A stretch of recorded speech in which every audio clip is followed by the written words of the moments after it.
Hey everyone, a little early. Like so many people are here. I'm setting up a few things. Some of our guests will be joining us shortly. Oh, there we go. We have our friend, CMO of Portland Leather Goods. He's one of our special guests, MacCoy Merkley. Hello, hello, What hello. up, G? What up, big dog? How are you? Doing well. How are you? I'm well as well, my friend. Great. We got about 7 people who already showed up.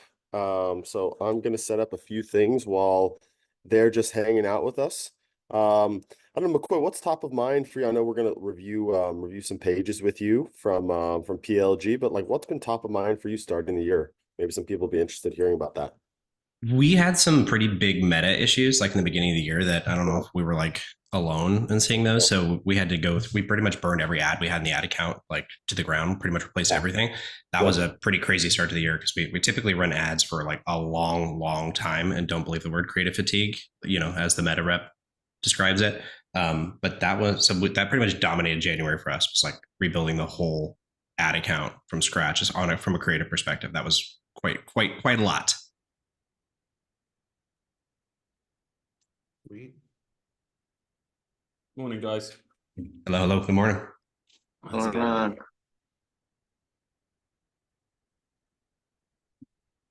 Mhm. Got it.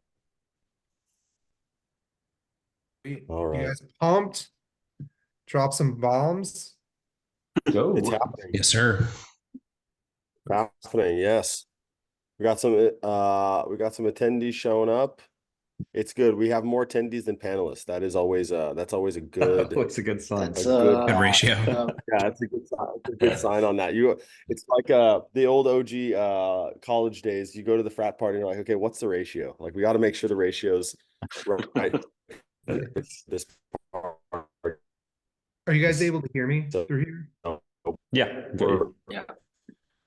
we're already in a solid place. I'm gonna just call our before we do that. They probably do it though. They know what are they doing really. Is How's everyone else everyone doing? getting bad connection from Yeah. Chase? Yeah, Chase, your connection's a little mediocre. Yeah. Yeah. Gonna fix it 1 sec. Cool.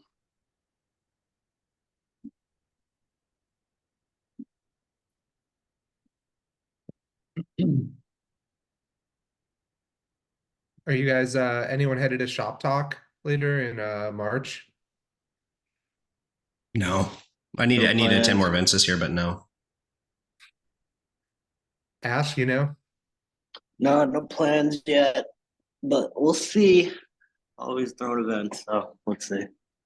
It involves getting on a plane, We're I'm out. throwing one as well. We got a crazy penthouse at one of the super nice ones, and like it's like literally no brand, no entry, like really solid. Nice. So it's gonna be a bunch of awesome humans, and we're doing 2 of the 3 nights. So I'm Good. pumped. It's awesome. Nice. Sweet. That's gonna be fun. Oliver, you're over the pond, so it's a little further for you. Yeah, like I say, if it involves me getting on a plane, it's a no. Only because I'm petrified of flying. I literally hate flying. It's not like I can't be bothered. I just hate flying. That's why I met Andy and not you. Exactly right. Yeah. That's why I sent the better half. Yep. Hmm. Well, I'm actually going to London in June. My fiance and her best friend are like going to see Taylor Swift, and I have no tickets. I have no interest. So me and their husbands, we're just gonna go to a nice pub and hang out while they go see Taylor Swift, and why not see London for a couple days? So I will Yeah, see London's you my there. favorite, man. we'll hook up. London's awesome. I've literally just got back this week. It's yeah, it's pretty cool. We had a conference on. It was good. Got back from a flight. No, London. London's like an hour and a half on the train. It's like super quick for us. True, Yeah, true. easy. Where are you? Oliver, where are you? Bristol. Oh, Oh, okay. Bristol is. Yeah, Bristol, southwest. Oh Yeah. yeah, it's lovely. Yeah, But yeah, that's Bristol's really cool. Bath's lovely, which is like right by us. yeah, But yeah, to get to London's like direct from Bristol's like 1 hour 30 on the train. Super easy. that's great. Although there was train strikes last week, so this week, so we had to drive. But it's about two hours 30 on driving. Not terrible. Holy strikes. Yeah, Always. it's fine. Yeah, Uh, everyone wants more money. yeah, Who That's why, doesn't? that's why everyone in the audience is here. They want more money. Right, exactly. And that's what we're going to show them how to get. Now we're I gonna show love them it. how to get. I So love it. we've given people a couple minutes. More people will trickle in over time, but I wanted to just thank everyone here for joining us. On the invite, there was Oliver Kenyon from ConversionWise, incredible CRO agency, and just an incredible human being. He's been an amazing partner for us at Heatmap, so really excited for him to be here and sharing his knowledge. We've got our fearless leader at Heatmap, Dylan Ander. He's okay at CRO, so he'll be here to help you. He'll be here to help you out. And then we got two incredible special guests that we've all been friends with for a long time. So I guess in my top left, we've got MacCoy Merkley from Portland Leather Goods, CMO over there, and then we have Ashwin Melwani from Obvi, and he is a CMO over there, and they are just incredible marketers. What I love about both of them is the amount of texts and slacks I get saying like, "Hey, have you tried this? What do you think about this?" Like they're always super inquisitive, and I would say if anyone here is listening and they're trying to think of like how can I up level myself to one of their levels or trying to think like them, the first thing is be super curious. They're super curious. They're always trying to find a new way to win every single day, and I think that's what's really special about events like this is Dylan and I are both obsessed with education and sharing education, and it's not about selling. Although use heatmap.com, use ConversionWise, buy Portland Leather Goods, buy Obvi, obviously. This is more about sharing what we have learned over time, what we're testing today, and how you can apply it to your businesses, whatever the size, right? Everyone started somewhere. So without further ado, I would love to dive into the pages that you're thinking about, MacCoy. Okay. Yeah, so Actually, hold on. Before we dive into that, because you yeah, said one thing, which is like of any size, right? yeah, And a lot of people think CRO means split testing, which it doesn't. And that's like a big thing that a lot of people like DM me asking, like, hey, I don't have the traffic yet. We're doing maybe, I don't know, 50,000 in revenue a month. And you probably maybe, have like, I don't know, call it like 30,000 a month in traffic, which isn't the most. That's maybe and you divide that by a bunch of pages you have. Maybe your biggest landing page has maybe 15 to 20,000 a month. What I always recommend, first off, is you can run customer feedback surveys, which you guys hear me talk about all the darn time. Go upgrade your copy. And the other thing as well is, yes, it's not just split testing. Also, take a look at the site speed of just that page. A lot of people go into like GT metrics or page insights and just they put in their base domain. That is the site speed of your URL, like of your homepage. That's not the site speed of the page you're talking about and sending traffic to. So that's something a lot of people make mistakes on. It's not site wide. So number one, improving site speed on it. Number two, another thing that you can do is just literally run a headline test. I don't care if it sits there for 6 weeks. The biggest winning split tests, and Oliver's already shaking his head, is just changing up your headline is wild what it does, especially when you're matching it to your ad. So that's one thing that I want to add that, to anyone here who's not, doing Obvi or, Portland Leather Goods volume, you guys are able to do CRO as well. There's nothing exclusionary. Learn more about your customers, literally pick up the phone and call them, learn more about it, go and make changes to your site. While I don't always endorse the most out of that, it's like, if you're in that size, just go for it and you can always revert your site back. So it's my little spiel before we go in that this conversation applies to everyone and not just 9-figure companies like Obvi and Portland Leather Goods. is Well all said. shaking his head. Yeah, he said well said. That's good. That's good. All right. Well, we're gonna dive in.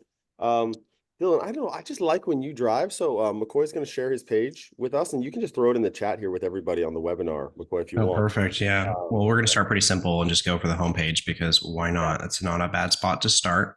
Yeah. Let me find my chat button here for you. But if you don't know, it's portlandleathergoods.com. Yeah. So Dylan, if you want There to it is. Tear it apart, Dylan. Yeah. So my first question is this where you're running your traffic to? Almost none. Okay, then why Almost none. do you guys think it would be good to show the landing pages and tear those apart because they may have higher value? So I have a landing page for you, which is really just our PDP. As we evaluate like the traffic that actually lands on the site. So we don't actually send people from ads straight to the homepage. Most ads lead to a product page. That being said, a lot of Google organic traffic and a lot of traffic comes back to the homepage. So no matter how you slice and dice it, the traffic on the homepage is always going to be in like our top 2 or 3, no matter what. So would you say that's based on especially your AOVs to everyone, Lithuania? Oh wow, Dylan, Is that my your? I'm gonna have to start muting myself. some text to speech. Yeah. No, Sorry, what was the I- question there, Chase? 30 minutes trying to get rid of it. And if I share my screen, it's going to say, you are now sharing your screen and everyone can now view it. And it'll go for like 30 seconds. So I'm going to share my screen and mute myself. Yeah, McCoy, what I was saying was based on your AOVs, because you're saying your homepage is number 2 or 3, is it predicated on people coming back in the buying cycle being a couple of touch points before that? I'd say so too. I mean, we do have a small number of ads that do run to like a homepage. That are, more targeted towards the brand and not just like a specific product, especially on like in certain campaigns. We do that slightly more, but for all intents and purposes, it's 85-90% is going straight to a product page and then very rarely a collection page. Dylan, we see both your screens, by the way. Just FYI. Anyone screen grab that? Yeah.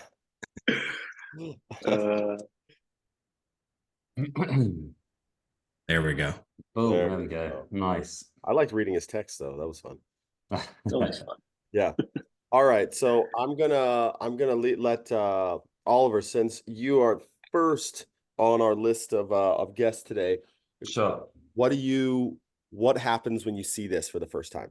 Absolutely. So I think it's obviously the fact that you're running a sale right now, you're kind of above the fold is very much dominated by this kind of carousel image at the top. I think you have to obviously Your screen sharing. Oh my God. Your screen sharing is paused. You are screen sharing. We're just going to hang out here. I'll wait for our little bot to finish, but yeah, I think it's just important to remember that like obviously you wouldn't always be running a sale, so it's what you do aside from this. But when you're running a sale like this, above the fold looks visually quite good. I think one of the big no-nos that we always kind of see and say is white text on a busy background isn't always a good thing. Deals to fall in love with I can just about make out, but you want to make sure that that text is very, very clear. So we always kind of try to steer away from text overlaying a background. What I would suggest doing is having like almost that image kind of lower in opacity, so it gets darker as you go down the fold, and then placing your text at the bottom so it pops more. One thing I would also do on the CTA is make that span full width on mobile. As you can see, it doesn't overly look like a kind of clickable button. If you move that again to that bottom section of that image where you kind of darken the kind of opacity as you move down and span it full width, you're going to demand more clicks. Shop the sale now is good. You've got a good directional cue in the form of a chevron on that button, which is nice. And you've got a clear kind of 25% off. I think I might introduce a notice bar here and have it clickable. So just putting it's good that you've got like a timestamp below the fold, just on this kind of save an extra 25% and using code. But what I would probably do is also have a notice bar right at the top, because typically that's the first thing that draws attention.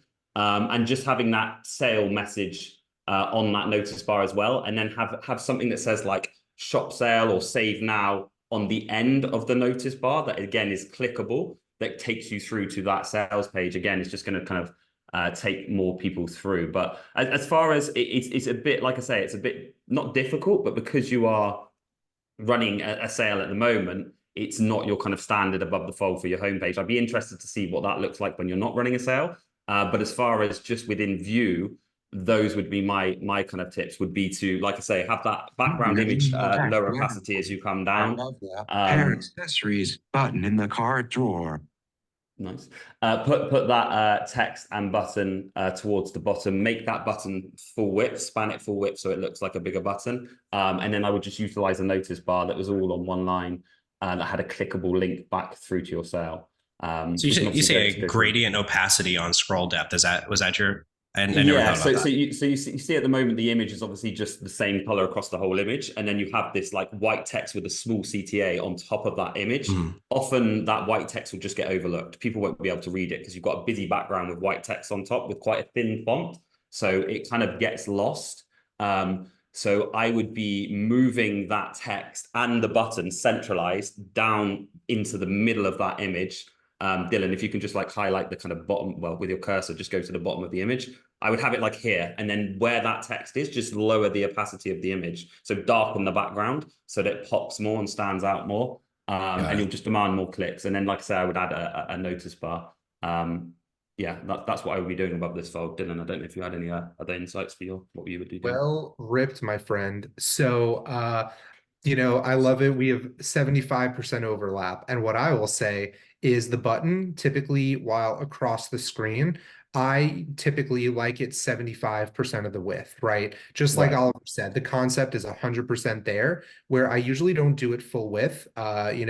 That's the beauty of split testing. So regardless, I would put this right here, make it a heck of a lot bigger. This is super hard to see, but also there's just so much going on, my friend. Like, way too much. This red is so unnecessary. Like, what does that possibly add? It doesn't make the bag look more attractive. It doesn't make the sail look more attractive. It just looks like a graphic designer wanted to do more with their day. And I'm sure your graphic designers are lovely, but it's just a distraction because the brightest thing on this whole entire thing we're looking at is these red lines. And why would you want attention, the first thing they see, to go to bright red lines? I definitely wouldn't. So that's number one, or technically number two after the button. Number three, deals to fall in love with. We come to your website, okay, like, I guess there's deals I can fall in love with, but like, is it something related to trees? Is this what we're selling? This like blanket or skirt kind of thing? Is it the bag? Like, what are we selling? And I always say that, where the hero image, the reason it was called, everyone knows this is called the hero image. If you don't know, the first image you see on the page is a hero image.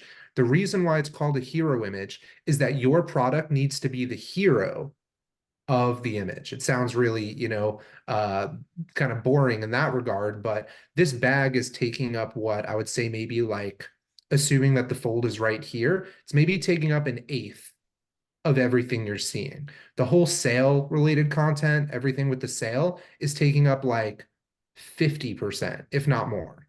So make sure that this stands out. I do like that there's a human here, right? When you look at these images down here, look how much more in context. You have a these are great. happy woman. You have all of this as well.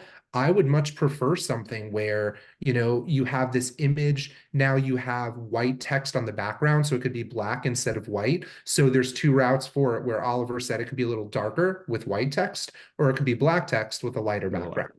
So, either way, like what Oliver and I are both getting at is contrast is what's needed.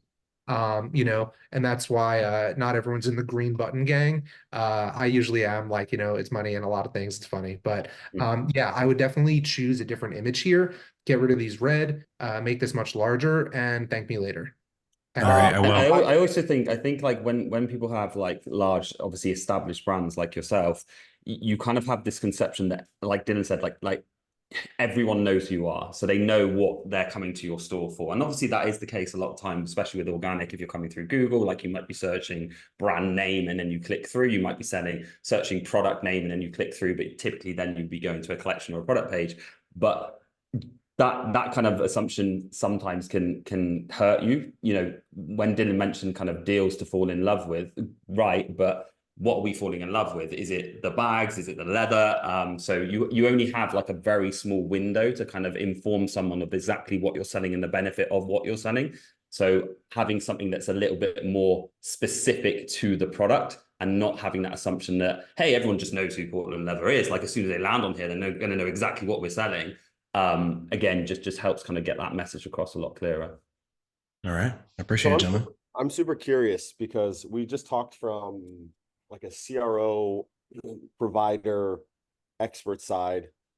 I want to talk to Ash about what it looks like from the brand side. Like, do you see the things that Oliver and Dylan see, or is it something where you're saying like, well, there is a specific reason why as a brand owner I do this kind of image versus versus what they're suggesting. Because like if it's always just making money, everyone would do a certain thing. A lot of people will do certain things because it's like, okay, well, I have certain things, aesthetics I'm thinking about a little bit deeper than just, hey, let's convert better.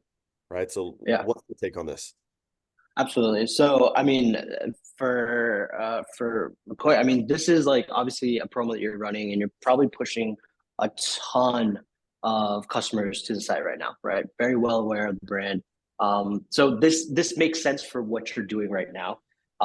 Even for us, like I'm not gonna do my homepage. I'm gonna give you guys a lander, but even right now on my homepage, I have. Thanks. Does someone else want a screen share? Yeah, I'll mute, man. Just mute. I'll take over. I'll take over. I'll mute. I'll mute. Yeah. So I like even right now we have there's a new product that we launched, right?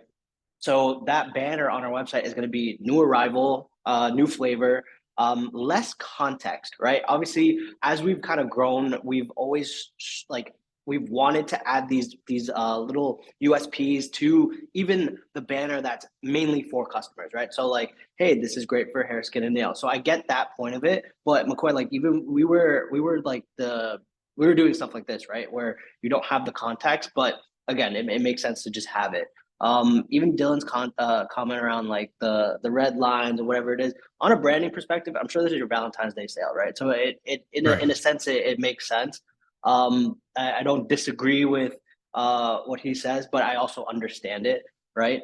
But I mean, this is exactly what we would be doing in terms of a sales promo, is quite literally product, deal, whatever it is, maybe the addition of some of the call outs when you do have the new visitors that are coming in and making sure that they're landing on the right place. But honestly, same page. Like this is, I mean, other than I think everything that these guys have said spot on, but from the brand side, I completely understand why you did the things that you did, and I'm sure it's doing very well.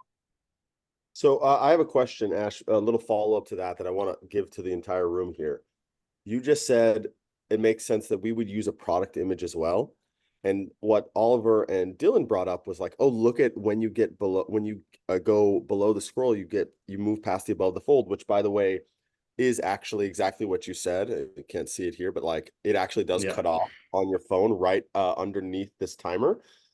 They're saying, okay, well, these images are amazing. So for a sale, so everyone can know how you guys think about this, do you guys always go product shot to be more direct versus a like more lifestyle focused shot in that hero image? Or like what's your kind of methodology there? And then I would love to hear like Oliver and Dylan, what's your methodology on a sale? Like what kind of images people should be using there? Yeah, I think for sale, we go specifically what we are trying to push, right? For example, right now, if you do look at the Obvi website, we have a new flavor that's launched. So it's right in your face. This is the flavor, and I want that to just be boom, that's it, right? On a business as usual type of day, I do agree that having a face smiling just attracts the right audience too, right? So it ensures that the target audience that's landing on the website is like, oh, this is the person that kind of looks like me, that I know that this is for me, right?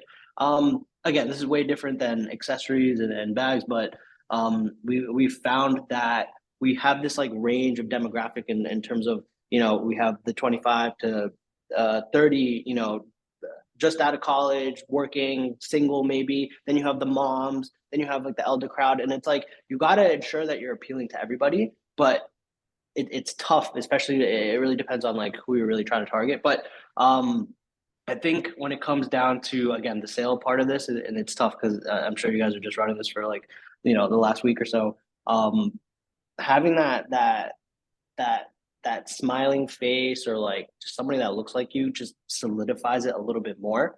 But for sale point, I would just drive the point home like, hey, this is what we're launching. Go check it out. Appreciate it, guys. Thanks. So one thing I'll jump in. So Ash, you mentioned that this is a Valentine's Day sale. I guess I see it's slightly a heart now that I think about it. So I was calling you Portland. MacCoy, if this is a Valentine's Day sale, why aren't you tripling down on a Valentine's Day sale? Right. So Good question. I was told I didn't want to talk because I'm a marketer. I can sell you guys on my vision, right? There's a couple of things going on here. So this is kind of like the chapter 2 of our Valentine's Day sale. So like the bulk of it has already ended. The one thing that is a super good call out, and I mention this to my team all the time, which is like, hey, the customers are missing the perspective you have. So every day when you log on to your 27-inch iMac, you sit here and you design things. I know exactly the graphic designer who's not going to like the comment you made, which is totally fine. You have way more context than the customer who just lands on the page. One of the contexts that's missing here is we are also running direct mail catalogs for this particular sale. So a lot of the imagery you're seeing on this particular banner and throughout the site is actually imagery people are getting in their mail right now. So it's kind of, we're trying to basically keep it cohesive. But to your point, way more people are going to land on this homepage from organic and from ad traffic than are ever going to receive that catalog. So we talk about this a lot. Again, you have way more context than the brand new customer, and you have 15, 20 seconds to grab their attention. It shouldn't be so contextualized that they miss the point entirely. Right, and I think that's where actually you probably have way less time to grab their attention. But I would kind of tend to agree with Dylan. If you are having a specific sale that's based on like seasonality or Valentine's, for example, then doubling down on that is going to probably lead to more sales becoming obvious with it. But like you say, it's where, you know, you have this direct mail campaign and everything's kind of branded really nice with these nice images and you want that continuity. But I think for your average person who's just landing on this page, what probably would convert better is like, you know, Valentine's Day sale now on, use coupon love 25, you know, really kind of leaning down into that. But yeah, that was going to be my question, Oliver. Like, if you had to check up deals to fall in love with, what would you do? And you just did it, right? Yeah, I think I would just keep it really simple, stupid. Like, you know, like most things we do in CRO, it's pretty much common sense. It's like, tell them exactly what they're going to get and tell them how to do it, how they get it. But yeah, I think, look, just going back to the image, I think that the point on the image is like, make the main thing the main thing. But I don't see a huge problem with it. It's just one of those things we probably would test. But yeah, cool.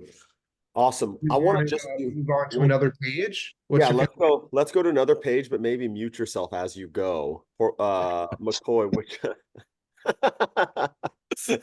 MacCoy, what page do you want to go to? It we'll breeze through this one and then we'll get to some Obvi action. I think the main thing I wanted to share with everyone that Oliver just hit is super important is we all in CR, like everyone thinks it's really complicated. It's really a lot of common sense and being really rigorous about the data that you get from said commonsensical things that you're applying. So it's like, does this work for a customer? Okay, let's test it now. Let's measure what's actually happening. Oh, we can apply it here. We can apply it across all of our pages. So, okay, MacCoy just dropped the page.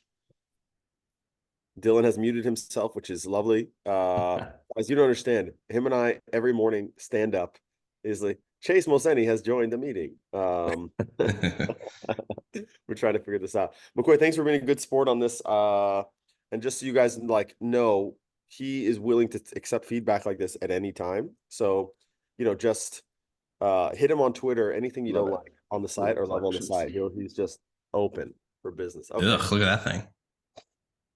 Okay, you close it good. Yeah. Cool. Sure. That's not a bug on the site. It's because I went to go inspect. Got it. Don't worry, not a bug. Yeah. Do you want me to shoot on this one, or Dylan, do you want to go ahead? Yeah, you go for it. Go for it, Oliver. Cool. Okay, so collection pages. One shoot. There's like two things that I particularly dislike on collection pages, generically across like all themes, all stores, all you know, people's collection pages.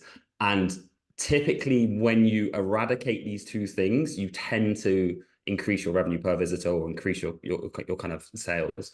One is huge. Either huge images and banners or huge blocks of text at the top of collection pages. Now I'm saying this as I'm seeing it, but what it tends to do, the main objective of your collection page is to first and foremost show your collection, but also have easy filtering through your collection. So what I really like is your shop by style. I think that's cool. I would definitely have some filters underneath that where you could easily search via types of bags, colors of bags, etc., just better filtering.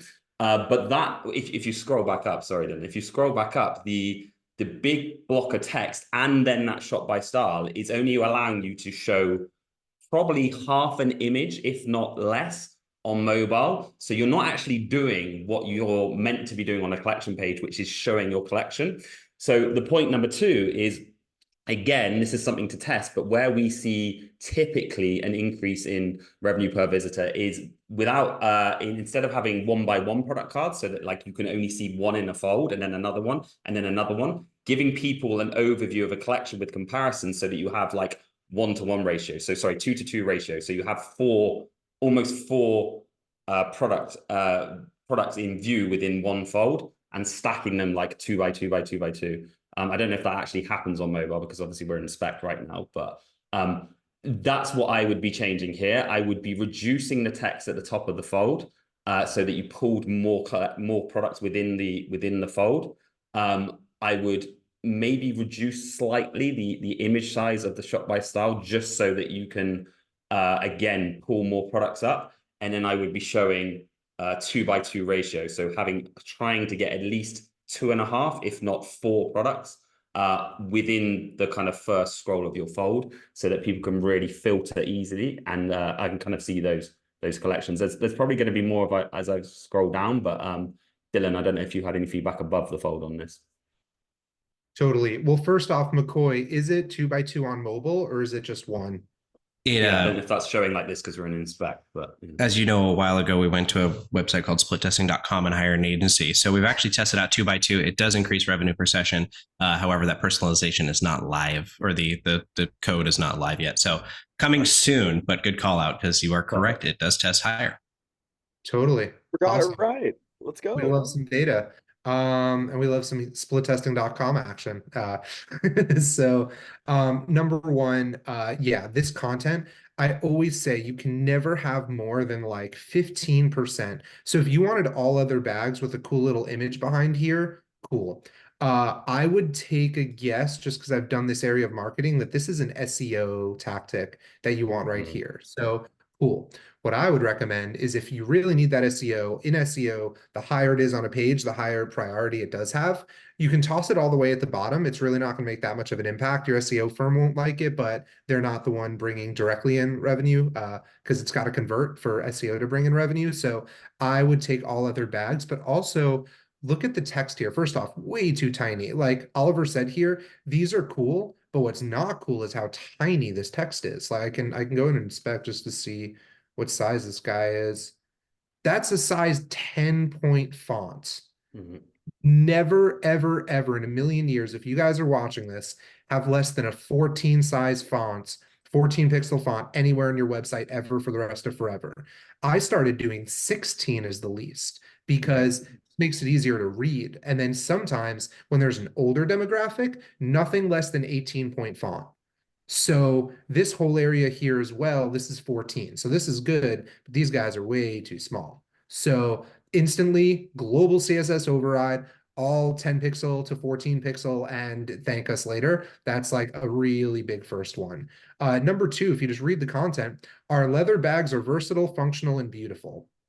Well, they should be getting that, right? Like they shouldn't, like if I tell you like, you know, I'm the best CRO in the world and I'm really smart, you're going to be like, all right, whatever, dude. So if you think about a visitor, the first thing they're reading is all leather bags. They're kind of going to skim through that. Our leather bags are versatile. And here, a leather purse is a staple to every wardrobe. See, now this text that you're getting in there is a bit better. And I know that's SEO text, but the balance of SEO to readability is mission critical. So the 2x2s, this is going to be a hot thing. We have a CRO State of the Union coming out probably in the next month or to 6 weeks for heatmap.com. We have over 4 trillion data points at the time of speaking. It's just going way up every month. I've looked at I saw on 2 websites that these color swatches on collections page, again, not on product pages, on collections pages specifically. And I don't know if this goes for Obvi as well, that you have different flavors on your collections page potentially. Get rid of them. The revenue per click, people who actually shop on the collections page, those do not lead to revenue. And I will show that on like dozens of websites. And this is specifically for fashion.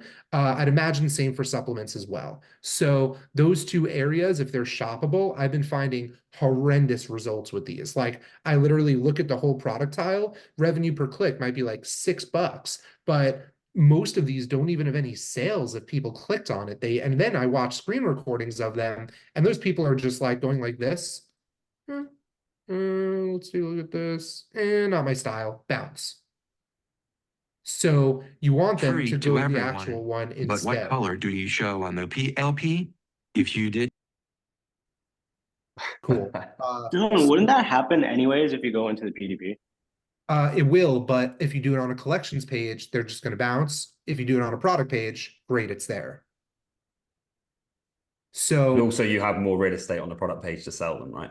yeah, exactly. Like the whole point of a product What page is what for do you them to see, Dylan, shop. as far as thumbnails on, or like more images on product cards on collection pages? Because sometimes we'll run a test where we'll have, like, for example, you know, not the radial dots, but we'll have like a progress bar underneath the product card to show that there's like they can scan through more images. And typically we'll see that work, but it's interesting to see that you're seeing that swatches don't. Yeah, so two options here. Number one, what works is either like little dots here so they know there's other images, but also I mean, I would nowadays always use thumbs here, but yeah. knows you just swipe on a product page, so it's not as important. So this is a product carousel, but there's also a product gallery, which is the other images below it. I've been seeing some brands have a lot of success. Mr. Merkley, I would recommend that you guys do have it there, because anything that's visual, less for Yvonne Obvi. eating to everyone. Can you?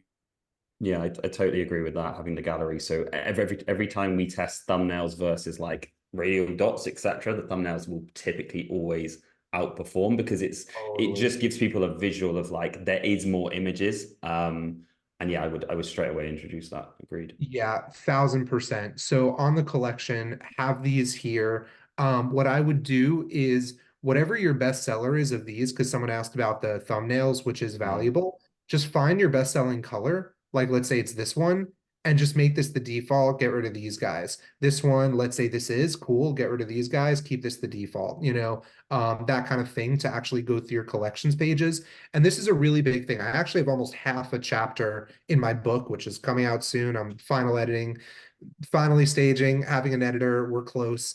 So think about collections pages, like walking through a store, right? Yeah. Because this is e-commerce. You're going into a store.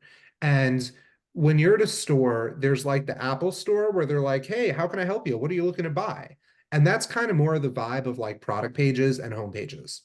Collections pages, I've been finding tremendous success. I'm curious, Ash, if you're running any ads to collections pages, I don't know if you are, because you guys do have a lot of them. I've been seeing a lot of fashions brands, and anything with above a SKU count of like 10, rushing to collections pages. Because then the video you're telling, image you're telling, whatever goes really well. Collections pages are meant to be like you're walking through Walmart in a good way, or whatever store, right? You get to walk around, you're in control, no one's telling you what to do, you get to go and search through. That's why intuitively you would think that these are a good option, but data speaks, and logic doesn't always win, because humans are humans. So you really want them here to like just crawl through, and they're in control. And when they click to a PDP, that's now the equivalent of they picked up a box in retail and they're like, let me, or like even like, a bag. They're like, okay, interesting. And they're like evaluating it, right? So think of the homepage as like, hey, where can I guide you to? Okay, awesome. You're interested? Go to aisle 7. That's where those are. Now you get to the collections page. You're by yourself on aisle 7. They're not following you there. That's the collections page. Let them breathe, let them shop. Then when you get to the product page, now they want a lot of information, because they're like, okay, I had all these like 30 things on the aisle. I like this one. Let's take a look at it. Tell me Product more. Yeah. page. Let's sell them and actually be a salesman there. And another tip I always say, Alex Hormozy in person, he looked me in the eyes. He goes, Dylan, when you pitch hard. When you're not pitching, don't pitch at all. So I found the same to be similar in e-commerce, where collections pages, you're not trying to convince them to buy on a collections page. You're trying to get them to where they want to buy. And when you're on a product page, go aggressive. Information down the throat if you even want, just don't break your brand and all of that. So that's the way I think about collections to or homepage collections product, even though that's not everyone's journey, but especially where you're saying homepage is a lot of traffic and buyers. Totally recommend giving all your designers and devs that thought process, because it's unlocked a lot for us. Real quick question for you. Oh, go ahead, Chris. No, go. I was curious because I feel the exact same way about you about like, hey, let's just show the bestseller. consequence of that would be the entire website would be one specific color. What would you think about that? I have my own opinions on it, and I tend to be like more comfortable with that. I'm like, hey, that's bestseller. Let's show it to them. But to visualize that, excuse me, visualize that like a shopping aisle, right, where it's all the exact same color. What are your? I just want to get any thoughts you have on that. I would love to hear Ash's thought first on that. Like, how do you think about bestseller and SKUs? Because like Yeah. you guys have such a great array of flavors for the different products that you have. How do you think about that when you have a bestseller that will move, but you're also trying to open up the market and say, hey, look, we got all these other ones. We would love for people to interact with, I don't know, like the fruity pebble flavored collagen versus just like our standard, coffee creamer collagen, for instance. Yeah. Yeah. I mean, it to what you just said, it's like, yeah, we might have like these lower performing SKUs where it's like, yeah, like I want to get these out of the door. But the catch 22 there is that if you do move that up on the hierarchy, it lowers conversion rate, right? There's a reason your best sellers are your best sellers. So I mean, to the bestseller point, it's like literally we're always reorganizing, like just positioning based off of like monthly sales. So maybe 1 month, cocoa is the number one, and then the following month is cinnamon, right? I think it also depends on like the actual traffic and like where that traffic is coming. Like some of our ads for maybe a few weeks will highlight a certain flavor, right? And that will be what's moving. So I think just adjusting according to also what your traffic is coming in based on is super important, right? And it just comes down to just congruency across the board. So it's the general advice I would give is just making sure that the experience of whatever source of your traffic is, whether it's organic or paid, email, SMS, whatever it is, everything just matches up, and just place accordingly to what's making the most money. And listen, if you have low performing SKUs, it's fine. Decide at the time where, hey, do we continue this or we move on, right? So I think that becomes a whole other topic of operations and supply chain. But yeah. You would be surprised at the lack of congruency when you play this game from ad to LP or whatever post-click experience is. The amount of accounts I've audited where you get a brand, they come in and they say, hey, look, here's my website. Say, okay, where are you running? You go into their ad library and you start looking at where they're sending traffic to, and you're like, well, these ads don't align here. And you're complaining about, why is my conversion rate at this level? Why are my AOVs at this level? It's like, well, you're bringing the wrong people to this page. They might like your brand, but they don't like your brand based on how you're telling the story. So I know that's like a very simple, I'm the layman of all of these people here. Like my CRO big hack is like, make sure what Ash said is like the base level of what you do, standard. Your ad or wherever you're driving traffic from makes a lot of sense with where they're landing. By the simplest version of that is what Dylan said. It's copy, right? Make sure the copy aligns. Like it doesn't even have to necessarily be the image. If it's a collections page, like Dylan said, you have a lot more room to play, right? It's like if there are 8 images on there, there are 4 products that they get to see right away, or 2, you have 2 opportunities for them to feel like there is some congruency there. But the copy is a really easy way to like, transpose between the two if you can't use an image or something like that. I want to go to Obvi at this point. So Ash, if you can share the LP you want to go after. But there we go. So Dylan, you got this. Rip this, please. Yeah. Because I've been trying to test against this for the longest time and I can't beat anything. So I would love some ideas. The last 30 seconds was just Zoom talking. That was wild. Okay, sweet. Oliver, wait, actually, MacCoy, do you want to go first? Yeah. Do I want to go first? So my answer is no, but here's the reason why is we don't actually run custom landing pages. So like the world of landing page building to me is like completely foreign. I don't have a single qualified opinion when it comes to like a custom landing page, like full disclosure. So but that my answer is no. But that might actually be, just being might be helpful. Yeah, oh God, okay, you're gonna pull my arm. Yeah. Just from a perspective of like, you have no idea what this is. Yeah. Does it make sense? Yeah. So, I mean, obviously like this is you're coming off of an ad, right? So I'm assuming that there's like a big piece of context I'm going to get from an ad, but so maybe I'm giving it more than I should if I was just going to say this. Yeah, go ahead. So basically typically a lot of our ads are static ads where you have the product Main headline. So one of our top performing headlines right now is as an example, it's like lose 30 pounds in 90 days, right? And then you have the bottle, you have USPs of boost metabolism, curb appetite, healthier hair, skin, and nails, right? 90-day guarantee, that's it. And you're sent to this landing page. Got it. Okay. So, and again, I might kind of assume some context, like maybe there's certain like restrictions around headlines and claims when it comes to like dietary supplements or not. Maybe that's true, maybe that's not. The first thing that jumped out to me is no particular order is right underneath that burn or get burn elite. It might be a different word, just one word that might change, on the CTA. The 90-day money back guarantee is cool. I think that could probably be turned into more of like a circular USP and give you the real estate to add 2 to 3 more. So I have my try burn elite, and then my 90-day money back guarantee, free shipping, whatever other unique selling points I have right there for that. This banner up at the top, so I have get up to 57%, countdown clocks, massive fan of countdown clocks. Obviously, everyone knows Portland Leather's fan of countdown clocks. That next bar there just seems like pretty cluttered to me. I think that you're trying to say all basically the same things again, which is like, here's my brand name, here's the sale, and here's like the maximum discount. This is the biggest promise I can make to you. And then you come to that big headline, which is again kind of what I'm imagining, because you have that immediate like a qualifier right below it that there's restrictions on what you can say. But to the previous points, like headline tests, I think are massive. And then our founder, CEO Curtis, he basically has a rule that he constantly tells us. He's like, no one reads text. No one reads text. So we have that big brick of SEO text, which I can apologize for the SEO guys.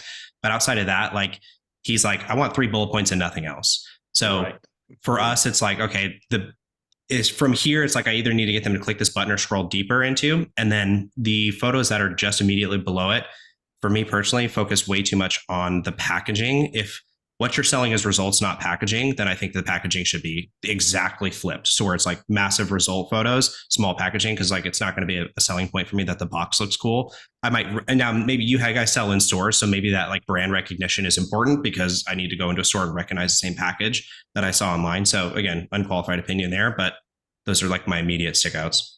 No, great feedback. Can I go? Oliver, rip it. Bring it, Oliver. Cool. I'm really intrigued. Hurt my feelings. No, purely because I know you guys do a lot of testing. Speaking to Ron and stuff, I know you guys do a lot of pages and testing and stuff. So it'd be really cool to actually get feedback on my feedback to see if you've actually ran those tests, because I think it'd be great for the audience to know if it worked or not. I agree with a lot what was just said. I think starting from the top, I totally agree. I think just one of those notice bars or toolbars or whatever you want to call it, nav bar, is needed. I think you can almost combine the two or just make that smaller. I think you've already said like up to 55% off ends in, then you've gone 55% off, and it's kind of like it just feels a little bit cluttered to me. You're already on the page. One question there, Dylan, just scroll a little bit because I believe that it's sticky. That's the only reason. But other than that, okay, perfect. I mean, you can do that anyway. So you could have that scroll on sticky 25% down the fold regardless. Maybe show it after, right? Just show it after, exactly. But I would combine them still. So I would I don't think you necessarily need the shop now because you're on the shop now page.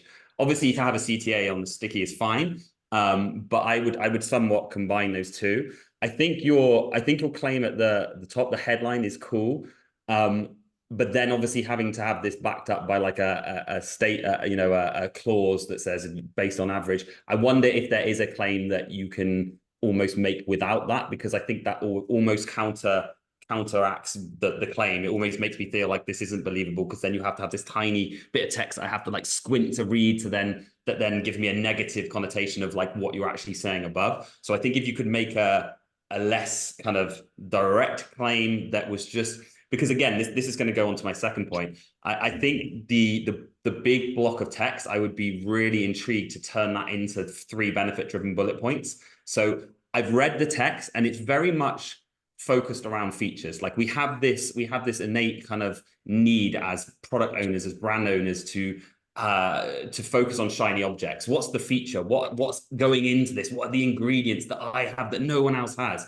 But really, people don't give a shit. Ultimately, all they care about is what the outcome is for them. So I would be, I don't know if you tested this, but I would be taking that block of text and I would just be hitting them hard with 3 benefit-driven statements. You can mention the ingredients, but like, for example, you say things like MCT oils, collagen, etc.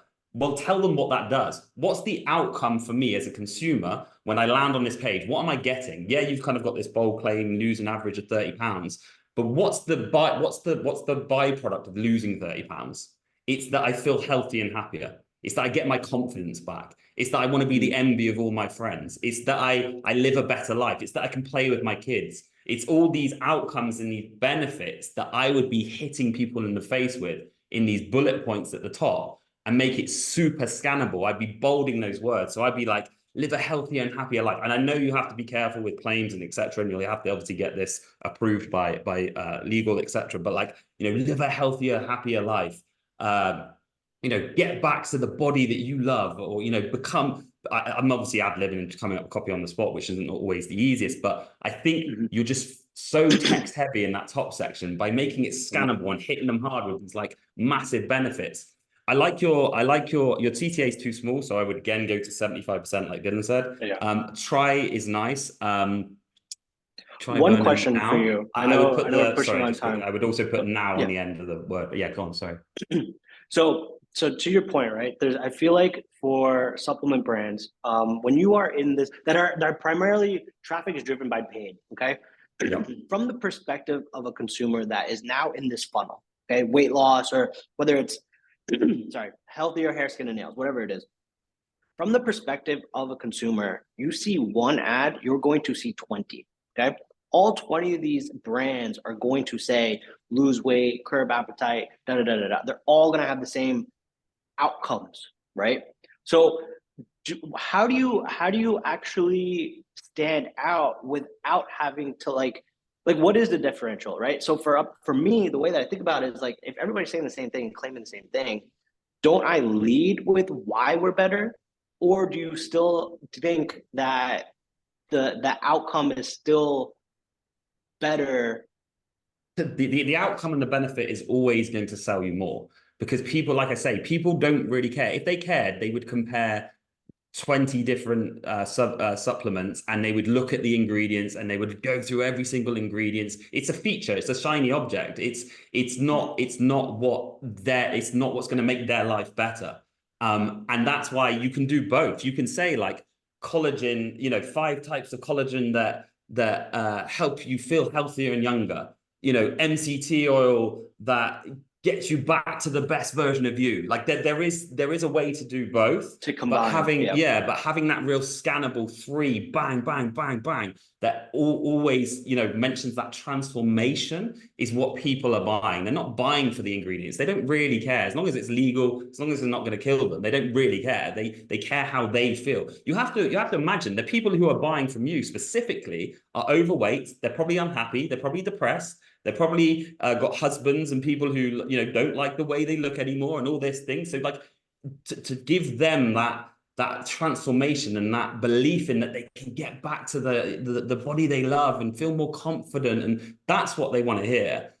So I would just make that super, super scannable in that top section. I think your button is good. I would span it more. And then with the 90-day money back guarantee, what we found really good is if you explain how the guarantee works, because everyone throws out these loose statements. Everyone throws out this like money back guarantee, like 90-day money guarantee. Put it in a almost like a drop down, like an FAQ drop down, but expand it. Don't have it collapse. Expand it by default and just explain like, if for any reason you don't like within 90 days, we'll give you your full money back. No questions asked, bang from there. But I think you're just too text heavy. You're repeating the same things a little bit. I just would make it way more about the outcome and just way more hard hitting with those bullet points. You could even use some cool little like emojis or icons to stand next to those bullet points to help it again just be a little bit more scannable.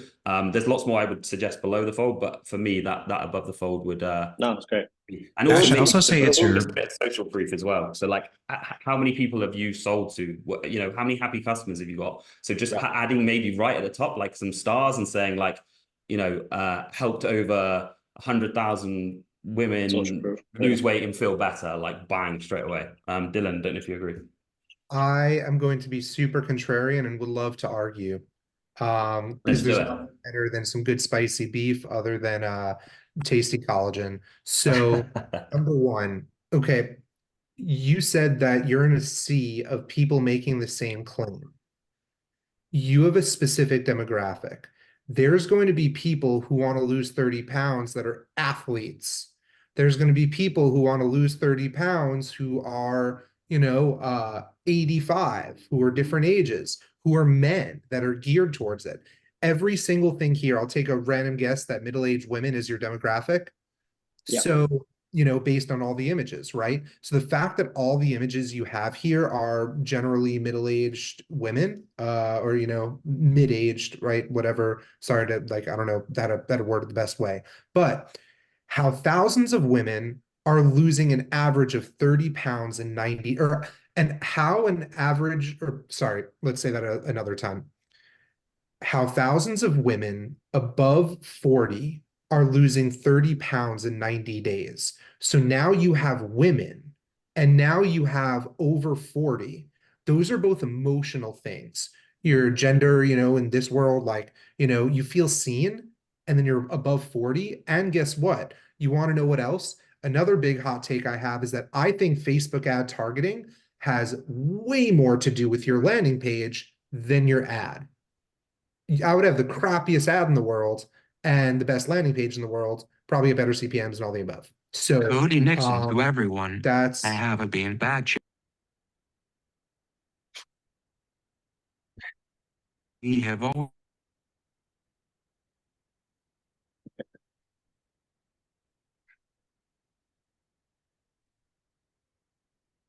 okay. We finished that one. Sorry. So getting more personalized, right? So if you have this for women, maybe you test it for men. So what I love doing is doing pages. Just like you said, you can't beat it out. Even if it says how women are losing an average of 30 pounds in 90 days. First off, I am shocked that this is not banned. Like, that is wild to me. Lose an average of 30 pounds in 90 days. That's like 2016 trials level, of as bold of a claim as that is. So getting more unique. So I don't mind all that text. I do agree that, yeah, the bang, bang, bang, those will work. But what's going to move the needle way more is, at the top, like, this is way too busy. Also, this text is too small. And one thing, Yeah. Ash, I always have a gripe, because I've told you this before. You always make these Yeah, damn, it's image. and they're Yeah. not dynamic at all. So like, I always Yeah. hate so much. So you're definitely losing money because those aren't like an image and text. They're just Yeah. a giant image. But aside from that, yeah, you can target, think about it, Facebook. You can target Facebook by your headline. So if you want women above 40, just say it in your headline, and you're magically going to start getting women Even above 40. wrote act to everyone. We need like a heatmap.com intermission sort of music going on. Dylan mutes. Back to the show. Yeah. No, it makes sense. It makes total sense. Thank you, Eamon. I literally spent 30 minutes on that page and it did not fix it. So yeah, awesome. So that's really my TLDR here, is make sure this works. And then also, Ash, if you want to cater it to like an even older demographic, if you have enough images like of women that are like 65, 70 plus, how women above 60 and then women above 35 or 40, like just those two alone, but even just say how women are losing an average of 30 pounds in 90 days, I will buy you a steak dinner next time you're in New York if that doesn't beat it out. 100%. Can I ask you guys? I know we have like 4 minutes left. Would love for you guys to look at the buy box. So if you just hit shop now,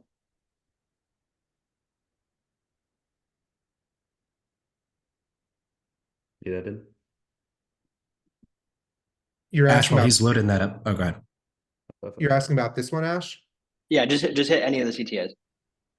Ash, I would think about, you could label the type of weight. So like, is it 30 pounds or is it 30 stubborn pounds or is it 30, post baby weight? So like you can demonize the thing that you're actually trying to, kill here. Nice. And then that might help. Yeah. Great suggestion. This buy box, one of the biggest hacks that I started doing is, it's a 9-figure client, NDA. I wish I could. TLDR. This is an entire phone scroll right here. This is an entire phone scroll. This is an entire phone scroll.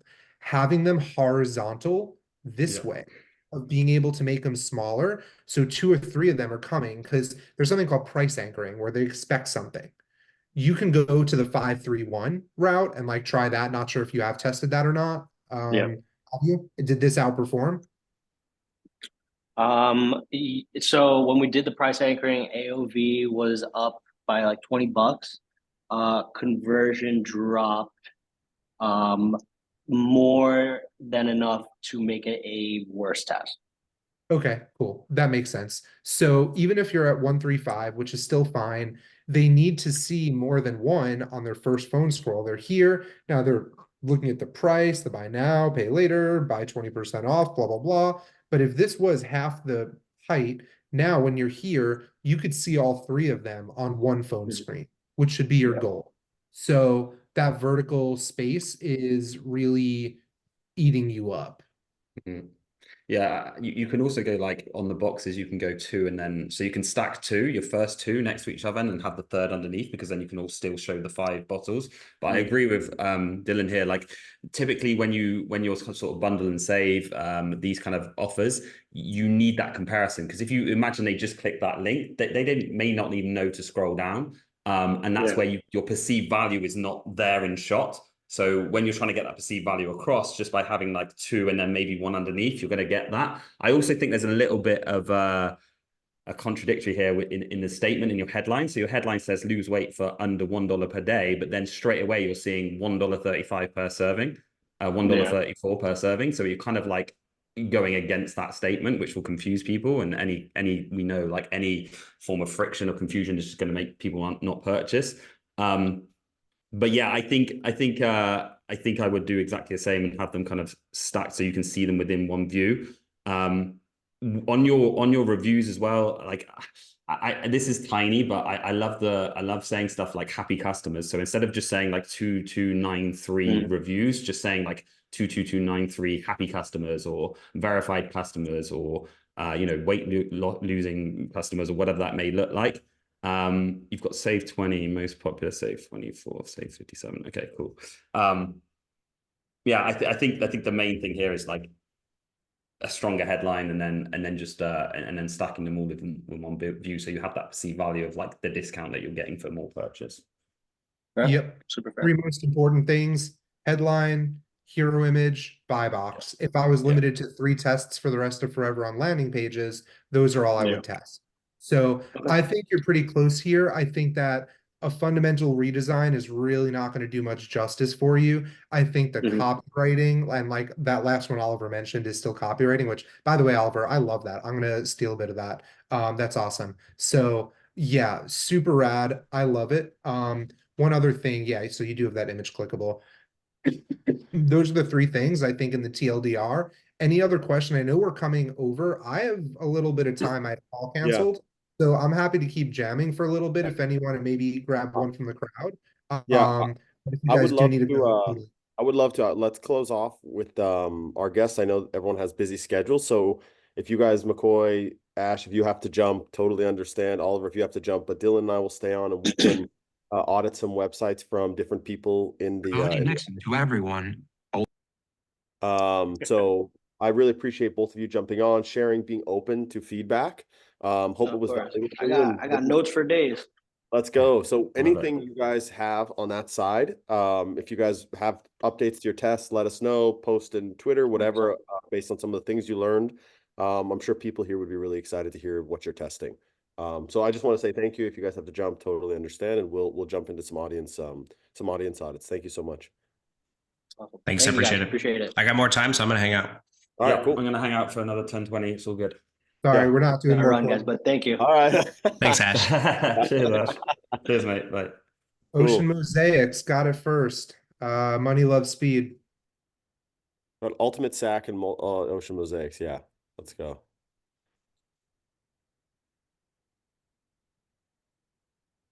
Don't worry, not a bug. Let's refresh that bad boy. Oliver, shreds, go. Cool. Okay, so one thing I personally hate is when you land on a product page, a home page, a landing page, whatever you've got, and you're just straight away distracted with a chat with us bot, a cookie policy pop-up, a exit intent, a pop-up, it just disrupts that user journey and that buyer's experience. So kill it. For me, it's all about if someone exits, you can offer them something. But whilst they're on that page, keep them on that page. So Dylan, if you can kill that pop-up, I would appreciate it. Thank you. Okay, so looking above the fold, I think the issue here is like you haven't got enough context above the fold. So you've got like a huge image that kind of does show but I prefer these images that Dylan's clicking through. You've got a really big title, and then you don't really see nothing, much more. Let's have a look at this title. So Beach Walk Turquoise in Desert Mini Brick 1x2. Let me just open this up on my screen as well, because it's a bit difficult looking at that monitor. 2 6. Oh no, there's quite a lot in here. Yeah, that's also pool tile. And I'm sure that's the technical name, but this is clearly for a kitchen. So although the technical name, it's like thinking as like a marketer versus a consumer, I don't know what pool tile, like I'm like, this ain't a pool, like I don't have a pool, and I would bounce immediately. So, that's contradictory, as Oliver was saying. Oliver, you can rock and roll. One other thing So I'm first, just trying to pull up on the you're screen. saying Yeah, get got a it. free sample and then order a sample. Why would you ever say, hey, do you want Right. something for free, or do you want something for some money? So that's a big no-no. Get rid of that free sample. I don't know what your LTV looks like, because that's definitely your play there, but that's like asking for a hug and a kiss at the same time, which I don't know if you've done that before, but it's pretty weird. Yeah, totally agree. So I'm looking now on my screen just so I can go through it better. But like, yeah, you've got kind of, as Dylan said, you've still got that notice bar at the top as well, which contradicts everything. So order a free sample. Also, you've got like a search bar on Collapse. I don't know why it's not showing. Oh yeah, there you go. But you have your icon up top. So I would do 1 or 2, but I would probably just keep it up there. I just think, yeah, I think there's a lot of things contradicting each other here. You have request a free sample, order a free sample. You've got a chat pop-up. You've got a loading pop-up. You've got a Google pop-up that comes up on my screen as well. And then everything is just being pushed below that fold. So I think it's really important above that fold to get your kind of product title in there. You do have some social proof with the reviews, but I think, again, just like adapting on that, like 63 happy customers would be good. Scrolling down, so how much do you need? Okay, so yeah, I don't think your kind of CTA necessarily stands out enough here as well, because it's kind of a similar color to all your, yeah, there you go, like Dylan's showing you here. So I would make that again span a little bit bigger, increase the font size, but also just get very much consistent on your messaging. So what is it? Am I ordering a free sample? Am I ordering a sample for $3.99? Am I adding to cart? I think what I would do is I would get rid of personally that order a free sample for $3.99 plus shipping at the top, and I would underneath your CTA say something like, still not sure, why not order a free sample, which then would then lead to your kind of free sample. But I think having loads of conflicting CTAs is just going to confuse people, and I would never have like contradicting CTAs within the same fold, let alone on the same page. So I think you just need to get a little bit more direct with what actually are we doing here? Are we ordering actual tiles, or are we requesting a free sample? Which I would do, like I say, based under that CTA, saying something like, not sure, why not order a free sample? Then they can kind of order that free sample. But first and foremost, you want to sell your product. So just focus on selling. MacCoy, what's your like brand perspective on this? I was talking to someone about this the other day. I asked very candidly, like, why do you have so many things popping up on your site? It feels like you're not confident in the user actually making some decisions. So you're trying to overload them so that they just, by sheer force of will of you get some sort of way to contact them again. And it's a horrible user experience. So I'm curious, like, why is everyone within a second of you landing showing a pop-up, and then there's a chat, and then when you scroll, there's like your offer is still there? Is there some rationale outside of like, I just want to be able to contact them and not lose this? Because essentially you're converting 3, 4, 5%, whatever your number is. That number is probably going down because people are like, dude, these fucking pop-ups again. Like, I don't want to deal with this. So I'm curious, like, from a brand perspective, because we're talking from a CRO kind of like provider side perspective, like what actually works. How do you think about it? How would you think about all of these things you're seeing here? Yeah, there's a lot going on here too. Like one, I wonder if they're actually the manufacturer of the product or if they're the brand reselling it, right? I think I've seen it when you go like maybe you're in the startup phase or you're in the startup phase of your advertising journey where you start spending money to actually pay, you're paying for introductions to people and saying, do you like my product? And then when things aren't clicking, you sort of get like, I'm not going to call this website desperate as person desperate, but you get desperate for like anything to make that ad spend come back so that you could like live to fight another day. So you're like, well, if they don't want to buy it, maybe they want to sample. If they don't want to sample and then you're not sure, maybe they want to chat with us. Well, here's a USP, here's a USP. And you start stacking things like trying to cover all objections, which I think is a mistake. So if you're the manufacturer of this product, that I would take a different approach. If you're the brand reselling it, like if you're a brand who resells anything, which my gut is that this is actually the manufacturer, but correct me if I'm wrong in the chat.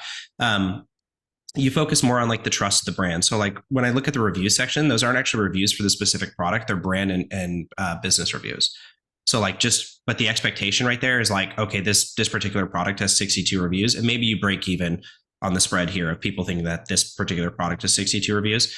But if you're like a brand who's reselling things, I like click into Amazon mode. I'm like, Amazon doesn't make anything. They just focus on having an incredible storefront that I trust to sell me anything. So if that's your way of selling like any tile from all these different manufacturers, focus on like the business side of it, not necessarily like over CTAing every single product to death. Like you just basically that you less is more, although it won't feel like that when you start paying for traffic and it's not converting. But I promise you, like it is the way forward.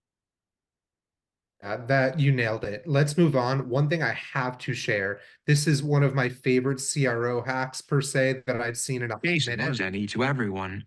Dylan, let's do this one next. I should have known that I was going to do that. Yeah. I was going to say, is that you messaging? Yeah. Look how sick this is, guys. So Noah Kagan, shout out, he's awesome. Press B anytime to buy. I'm clicking B and it brings me to their Amazon. How sick is that? So to anyone on this call who's an Amazon seller, that is the cool. Maybe I'm just a nerd and it doesn't make more money, but goddamn, is that cool? Like I think he normally shares his tests, so it'd be interesting to see. But I'd never seen that. That's very cool. Like it's technologically not complex to do, but sorry, I couldn't help myself. Yeah, I've never seen that. That's very cool. Yeah, I've never seen that one. Cool. Ultimate sack. Y'all are getting it. Let's go. And to whoever that was recently, hopefully that was useful. Pretty much TLDR, get rid of a lot of that stuff. Simplify your offer, yeah. Yeah. Alrighty. Mobile time. Whoa, WTF is this text? I cannot read that. That is 9-pixel fonts. I could never read that in a million years, lordy. Never ever. So, and also, what is that? Oh my God, is that like, that looks like disclaimer level text. So, and I would imagine that this is going to be an image, and nailed it. It's an image. So it's not dynamic for mobile. So got to give a lot more love to mobile. They have to be coded properly. So then shop all beanbag chairs. I don't know if that's clickable. Yeah, that is. So, have a search bar, a logo, this one's to everyone. moving. Thank you. Yeah, of course. So yeah, there's so much going on here, my friend. So also, this is a very bad look. Just like I was saying before about collections, like you want them to feel like they're in the store, right? This is someone selling you before you're just in the store hanging out. And this is what I meant before, plus 16. If I click that 16, now it's opening, like, you already have different color ones here, which, like, I get it. It seems cool for developers. It's probably a lot of work, but for making money, it's probably going in the wrong direction if I had to take the guess. So yeah, anything you want to add, Oliver? I feel like this is, those right there are going to do it. No, I agree. I think there's some good elements on here from a conversion designs perspective. You've got a nice comparison table, FAQs, etc. But I feel exactly the same. It's just way too busy. I think everything is being pushed down the fold due to these like huge notice bars, nav bar, search bar, then a headline, then search, then you've got like this image which is very busy anyway with small text. So I would just kind of simplify simplify your above the fold. And just the main thing you want to do, as we've said like before, is like just showcase people what you're selling and the benefit they're going to get from it in a very clear way. Like that can be done within, like, if you can't explain within like a headline exactly what you're selling and how it benefits people, then you're kind of missing out on money. So yeah, I think it just needs cleaning up above the fold, stripping it out, taking it back to basics. Yeah, going down, I agree with what you're saying. I think that's a really funny, like, again, sitting here listening to a lot of you guys interact. The simplicity is the thing that keeps coming through as a through line. And what I see a lot of times is when people, oh wow, is a lot of people overburden their sites because they think if they add this, these shoppable like story-like things at the top, it's going to increase their the action rate of customers if they join and save. Plus, I mean, look at all of the things here. Like, how do you even make a decision about what to do within this website above the fold? Like, I would not know what to do. I would bounce because I am overburdened by decision making. And so, Oliver, hearing your expertise, MacCoy, Dylan, it's like just strip away as much as you possibly can and hit the message, and then allow them as they go through the journey to sell them more and more and more. But at the front, it's like, go ahead. But no, I think you're absolutely right. And like, we know that the most used journey typically for like, especially organic or people just visiting your like route, so your homepage, will be like homepage to collection page to product page to cart to checkout to thank you. So there's 5 steps, 4 steps, whatever you want to call it. Your job from a CRO's perspective is to make it as easy as possible for people to take that journey with as least friction as possible. So like all these kind of pop-ups, all these message bars, all these spinning wheels, all these different things that obviously have a time and a place, maybe on exit, etc., are just getting in the way of that journey. So above the fold, your one job typically is to get someone into a collection page. So beautiful product images, nice, bold, benefit-driven headline, and a CTA that takes them and explains that they're about to go shop. They're about to shop all, they're about to shop the sale, they're about to shop this particular collection, men versus women collection. Then on your collection page, it's all about showing them a collection. Okay, so using that kind of analogy that Dylan used about, you then go into a store and you want to browse. So like, show me your products. Let me browse your products. Then when you go through to the product page, keep it simple, but you need those conversion principles. So you need to trust things, tick things like trust and credibility. You need to tick social proof. You need to tick things like benefits and how the product actually works and what I'm going to get from it. And then just simplify things like your checkout and cart, again, ticking those trust and credibility boxes, because the further you go down the funnel and the further you get to the money, where there's actually an exchange of personal details and money, is where trust and credibility will really come in. But when you're on that homepage, it's just simplicity. It's getting people through to that connection. And if you think of it like this, like I say, that task on that homepage, your only objective is to get people, if you're a multi-product SKU store, or you have lots of collections, is to get people into that next step. So simplify that journey. Well said. Let's go to a PDP and then then call this conversion party a party. Yeah, awesome. Okay. First off, heck no, my friends. Why would you want to direct them to go to shop further when you have them close to an add to cart button, right? That's literally bringing them backwards in their purchase journey. So that's number one. Where is the add to cart button? Oh, dude. Point number 2. Yeah. So that's number 2. Choose material first. It's grayed out in the background, so I'm actually clicking. You're above, but yeah, I agree. Oh, material. See, that just I agree a lot. So what I would do instead of that, let me refresh to see if it'll keep me cookied. Okay, cool. What I would do is let them click to whatever they want, but then when they go to add to cart, then have a pop-up saying, please choose a material. So they don't need to choose a material first. They can go and choose a color first that they want, because that's what people really care about, I would imagine, more than the material. or at least while shopping, right? While just browsing and looking through, they're going to want to see these first over clicking these two, because you're not really going to be able to see a difference in the image between these. It actually doesn't change at all. I don't know if it changes the price, which is why you have it that way. Also, where is the price? Is that range there below the product title? Oh, ooh, yeah. Yeah. Does that move? Yeah, I couldn't see that. Also, do these colors change the price? That goes away, which I wouldn't do. Even if it's not available, I wouldn't make that disappear. Yeah, my biggest recommendation here, delete those, thank us later. Let them click. And then if they go to buy without clicking one of these, then have a pop-up saying choose your material and then let it rip. Yeah, I agree. I think what I would personally try as well is like, so on the material, you need to make that way more obvious. So like maybe it's like a picture of the material or an icon, for example, but make those buttons bigger and way more obvious that you have to do this first. So like even just going like step 1, choose material, step 2, choose your color.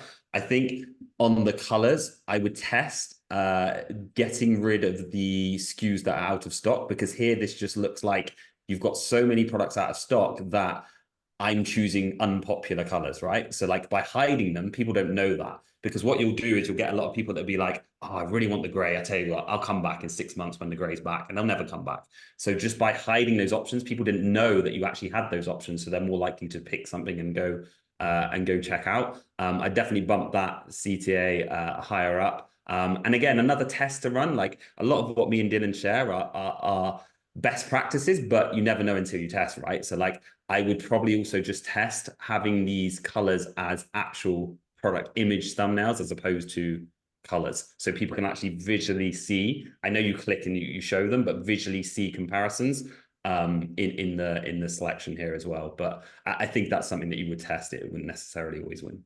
But yeah, I want MacCoy to weigh in on this though, because he is the swatch master. Yeah. The Right? swatch god. Yeah. Yeah, you're a swatch god. I love it. You're 100%. Yeah. So like let the swatch god give us Yeah. feedback on this. I think Oliver's correct. We hide out of stock products. Like you can have your developer set it up to automatically merchandise out of stock products, so they're never visible. Focus them on what they can click the buy box for today instead of what they had. In fact, I was clicking through the website. It almost looks like some of these colors were actually never available in the other version. So like the soft suede and the faux fur don't all have matching variants. So it looks like maybe a product's out of stock when in fact it may never existed. Correct me if I'm wrong there. My number one focus here though is the header.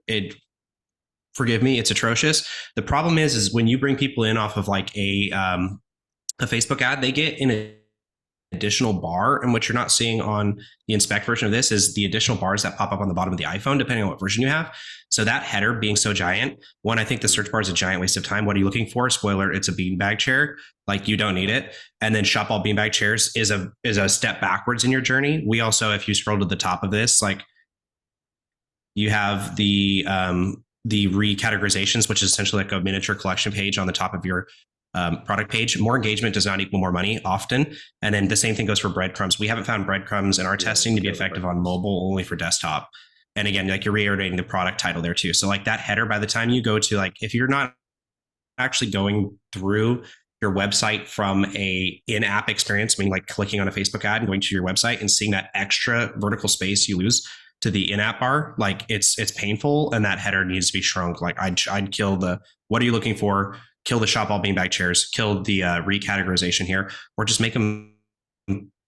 I don't know. Like I kill them for lack of a better way of saying it. Auto merchandise / hide out of stock products, and if those products don't exist, like they should just never be appearing too. But you have a lot of swatches.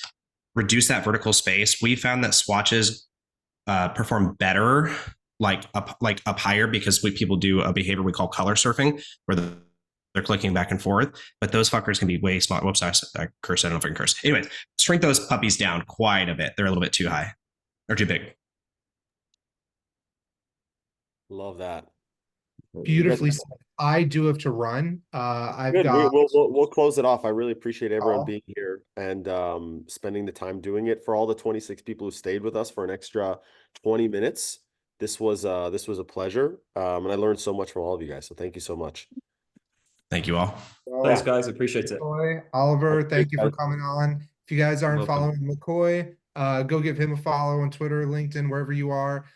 Very few brand owners and leaders, CMOs that I get to learn from when I speak to. Very few fellow CROs that give me a different perspective and open my mind. And everyone needs a Chase Messeni in their life. And if you don't have one, yeah, your quality of life could not be lower. Much love to everyone. You guys know where to find me. Have a beautiful day, and we will see you on the next version of How We Buy. Yeah. Thanks, everyone. Thanks. Bye-bye.